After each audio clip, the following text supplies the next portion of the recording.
సబల భోజనాల పండుగకు మీరు కూడా వచ్చారా? భూమాతకు గోమాతకు జరిగిన గౌరవమే ఈ సబలా కార్యక్రమం. నా స్నేహితురాలు పంపిన సమాచారం ద్వారా నేనైతే వెళ్ళాను. అక్కడ చూసిన ప్రతి విషయం తృప్తినిచ్చింది. మన ఛానల్లో ఏదైతే వీడియోస్ పెడుతున్నానో అవన్నీ అక్కడ తారసపట్టడం నాకు చాలా ఆనందమేసింది. వైజాగ్లో సింహాచలం గోశాల దగ్గర శ్రీ విజయరామ్ గారు ఆధ్వర్యంలో చాలా చక్కగా నిర్వహించారు. ఈ కార్యక్రమంలో భాగమైన ప్రతి ఒక్కరూ మనకు స్ఫూర్తిని కలిగిస్తారు.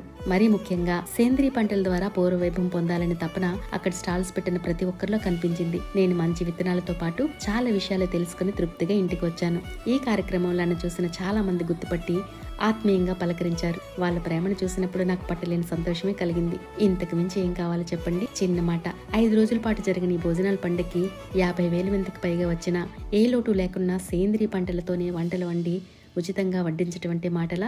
ఇది మహాయజ్ఞమే కదా, మంచి మార్పుకి చిహ్నం కూడా.